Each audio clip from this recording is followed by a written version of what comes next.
Hi students, இது நம்ம ஒரு சேனல், நமக்கான சேனல். நம்ம சேனலில் இன்றைக்கி என்ன பார்க்க போகிறோம் அப்படின்னு பார்த்தீங்கன்னா, 10th ப்ரைவேட்டாக எழுதுகிற ஸ்டூடெண்ட்ஸுக்கு ஹால் டிக்கெட் விட்டுருக்காங்க. அதாவது அந்த ஹால் டிக்கெட் எப்படி டவுன்லோட் பண்ண போகிறோம் அப்படிங்கிறதான் பார்க்க போகிறோம். நீங்கள் எப்போதும் போல் கூகுளில் போய்ட்டு tn.gov.in இந்த வெப்சைட் போயிட்டீங்க அப்படின்னா, tg.tn.gov.in இந்த வெப்சைட் போனதுக்கப்புறம் உங்களுக்கு வந்து ஏற்கனவே வந்து எக்ஸாமுக்கு அப்ளை பண்ணுறப்போ ஒரு அக்னாலஜ்மெண்ட் கொடுத்துருப்பாங்க. அந்த அக்னாலஜ்மெண்ட் வேணும். இதான் வந்து பார்த்தீங்கன்னா tg.tn.gov.in இந்த எக்ஸாமோட இந்த கவர்மெண்ட் எக்ஸாமோட வெப்சைட்டு. இதில் வந்து நான் ஹால் டிக்கெட் அப்படிங்கிற ஆப்ஷன் இருக்கும். இப்போதைக்கு 10th ப்ரைவேட் ஸ்டூடெண்ட்ஸுக்கு வந்திருக்கு. நீங்கள் ஹால் டிக்கெட் அப்படிங்கிற ஆப்ஷன் நீங்கள் ப்ரைவேட் எந்த எக்ஸாம் எழுதுறீங்களோ அவங்க நீங்கள் எடுத்துக்கலாம். ஹால் டிக்கெட்டில் வந்து ஹால் டிக்கெட்னு சூஸ் பண்ணிக்கங்க. அந்த ஹால் டிக்கெட் ஓப்பன் பண்ணிங்க அப்படின்னா இந்த லிங்க் வந்து டைரக்ட் லிங்க்கும் உங்களுக்கு வீடியோக்கு கீழே டெஸ்கிரிப்ஷனில் இருக்குது. அது கொடுத்தோன்னே இந்த மார்ச் 2025க்கு உண்டான ஃபஸ்ட் இயர் +1 +2 அதுக்கப்புறம் 10th ப்ரைவேட் கேண்டிடேட்ஸ்க்கு மட்டும் இந்த ஹால் டிக்கெட்டில் பப்ளிஷ் பண்ணியிருக்காங்க. இதில் வந்து பார்த்தீங்கன்னா டவுன்லோட் ஹால் டிக்கெட் அப்படிங்கிற ஆப்ஷன் இருக்கணும். அந்த இருக்கிற அந்த ஆப்ஷனில் நீங்கள் வந்து டவுன்லோட் ஹால் டிக்கெட் கொடுத்துருங்க. கொடுத்ததுக்கப்புறம் உங்களோட அப்ளிகேஷன் நம்பர், இந்த அப்ளிகேஷன் நம்பர் பார்த்தீங்கன்னா எக்ஸாமுக்கு அப்ளை பண்ணுறப்ப கொடுத்துருப்பாங்க உங்களுக்கு. எல்லாமே அந்த ரெசிப்ட் வச்சுருப்பீங்க. அந்த அப்ளிகேஷன் நம்பர் நீங்கள் போட்டுருங்க. போட்டுட்டு உங்களோட டேட் ஆஃப் பர்த் கொடுக்கணும். டேட் ஆஃப் பர்த் எப்படி கொடுக்கணும் அப்படின்னா, ஃபஸ்ட்டு இயர், அதுக்கப்புறம் ஒரு ஐஃபன் போட்டுட்டு, அதுக்கப்புறம் மந்த்து, அதுக்கப்புறம் ஐஃபன் போட்டு டேட்டு, இந்த ஆர்டரில் கொடுக்கணும்.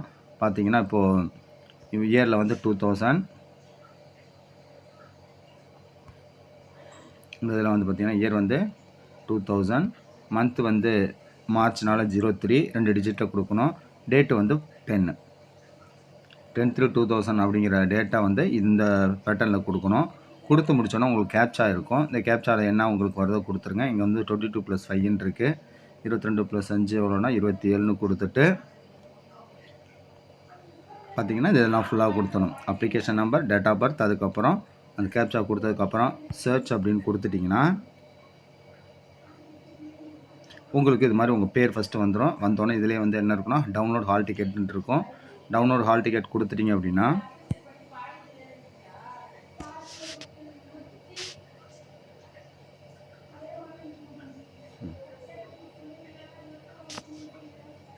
ஹால் டிக்கெட் டவுன்லோட் ஆகிட்டு அதை ஓப்பன் ஆகும். நீங்கள் ஓப்பன் பண்ணி உங்கள் ஹால் டிக்கெட் பார்த்துக்கலாம். உங்கள் ஹால் டிக்கெட்டில் உங்களுக்கு எக்ஸாமுக்கு உண்டான இந்த ரெஜிஸ்ட்ரேஷன் நம்பர், அதாவது ரோல் நம்பர் இருக்கும். அதுக்கப்புறம் பெர்மனன்ட் ரெஜிஸ்ட்ரேஷன் நம்பர், உங்களுக்கு எந்த டைமில் எக்ஸாம் நடக்குது நம்மளோட டைம் இருக்கும். அதுக்கப்புறம் எக்ஸாம் சென்டர் எங்கே போட்டிருக்காங்க அப்படிங்கிறது இருக்கும். உங்கள் டேட் ஆஃப் பர்த் இதோடு சேர்ந்து உங்களுக்கு ஃபுல்லாகவே எல்லாமே இருக்கும். இதில் உங்கள் பேர் எல்லாமே.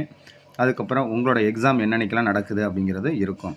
ஃபஸ்ட்டு தமிழ் பார்த்திங்கன்னா 28ஆம் தேதி, இங்கிலீஷ் வந்து 2 ஏப்ரல் நடக்கும். அதுக்கப்புறம் மேக்ஸ் பார்த்திங்கன்னா 7ஆம் தேதி ஏப்ரல் மாதம். அது சயின்ஸ் வந்து பார்த்திங்கன்னா 11ஆம் தேதி ஏப்ரல் மாதம். அதே மாதிரி 15ஆம் தேதி வந்து பார்த்திங்கன்னா சோசியல் சயின்ஸ் நடக்கும். இது எல்லா எக்ஸாமுமே வந்து பார்த்திங்கன்னா உங்களுக்கு காலையில் தான் 10 to 1:15 இருக்கும். ஸோ அதுக்கு தகுந்த மாதிரி நீங்கள் வந்து உங்களோட எக்ஸாம் சென்டருக்கு நீங்கள் போய் எக்ஸாம் பார்த்துக்கலாம். இதுக்கு வந்து முக்கியமாக என்னென்ன ஒரு கண்டிஷன்ஸ்லாம் கொடுத்துருக்காங்க, இன்ஸ்ட்ரக்ஷன் கொடுத்துருக்காங்க. அந்த இன்ஸ்ட்ரக்ஷன் பார்த்திங்கன்னா நீங்கள் வந்து கண்டிப்பாக ஹால் டிக்கெட் கொண்டுட்டு போயிடணும். உள்ளே வந்து எந்த ஒரு எலக்ட்ரானிக்ஸ் ஐட்டமும் கொண்டு போகக்கூடாது. என்னென்னா ஃபோன் மற்றது எதுவுமே கொண்டு போகக்கூடாதுன்னு சொல்லியிருக்காங்க. அதேமாதிரி இந்த ப்ரைவேட் எக்ஸாம் எழுதுகிறவங்களுக்கு வந்து பார்த்திங்கன்னா 10th ப்ரைவேட்டுக்கு வந்து பார்த்திங்கன்னா உங்களுக்கு சயின்ஸ் ப்ராக்டிக்கல் வந்து 25 இந்த மாதம், அதாவது பிப்ரவரி 25லேருந்து 28 தேதி வரைக்கும் நடக்கும். அப்போ போகிறப்பையும் இந்த என்ன பண்ணணும் அப்படின்னா இந்த இதை கொண்டுட்டு போக சொல்லியிருக்காங்க, இந்த ஹால் டிக்கெட்டை. அதே மாதிரி உங்களுக்கு எங்கே நடக்கும் அப்படின்னு பார்த்தீங்கன்னா, எந்த இதில் வந்து உங்களுக்கு ப்ராக்டிஸ் நடந்துச்சோ, இந்த ப்ராக்டிக்கல் ஷெட்யூல் கிளாஸஸ் நடந்துச்சு பார்த்தீங்களா, அங்கே தான் வந்து பார்த்தீங்கன்னா உங்களுக்கு இந்த ப்ராக்டிக்கல் நடக்கும் அப்படின்னு சொல்லியிருக்காங்க. ஸோ அதனால் வந்து பார்த்தீங்கன்னா நீங்கள் வந்து 25லேருந்து 28ஆம் தேதிக்குள்ளே நீங்கள் போய் ப்ராக்டிக்கல் வந்து பண்ணிக்கலாம் அப்படின்னு சொல்லியிருக்காங்க. அதே மாதிரி எந்த ஒரு மார்க் ப்ராக்டிஸ்லேயும் நீங்கள் வந்து இன்வால்வ் ஆகக்கூடாது அப்படின்ட்டு இருக்காங்க. ஏதாவது பேப்பர் எடுத்துகிட்டு போகிறது, பக்கத்தில் அவங்க பார்த்து எழுதுறது, அது மாதிரிலாம் செய்யக்கூடாது அப்படிங்கிற மாதிரி சொல்லியிருக்காங்க. ஸோ நீங்கள் வந்து பார்த்தீங்கன்னா ஹால் டிக்கெட் நீங்கள் எக்ஸாமுக்கு போகிறப்ப கண்டிப்பாக நீங்கள் கொண்டுட்டு போகணும் அப்படின்னு சொல்கிறாங்க. உங்களுக்கு வந்து இந்த ப்ராக்டிக்கல் வந்து அவங்க சொன்ன மாதிரி எங்கே வந்து உங்களுக்கு வந்து ப்ராக்டிக்கல் கிளாஸஸ் நடந்துச்சோ அதே சென்டரில் தான் உங்களுக்கு ப்ராக்டிக்கலும் நடக்கும் அப்படின்னு சொல்லியிருக்காங்க, மெயின் ப்ராக்டிக்கல். ஸோ ஸ்டூடெண்ட்ஸ் போய்ட்டு நீங்கள் அங்கே ப்ராக்டிக்கல் பார்த்துக்கலாம். ஸோ இதில் ஏதாவது டவுட் ஏதாவது இருந்துச்சுன்னா நீங்கள் கேட்டுக்கலாம். ஹால் டிக்கெட்டோட டைரக்ட் லிங்க்கு இந்த வீடியோ கீழே டிஸ்கிரிப்ஷனில் இருக்கும், நீங்கள் பார்த்துக்கலாம். தேங்க்யூ.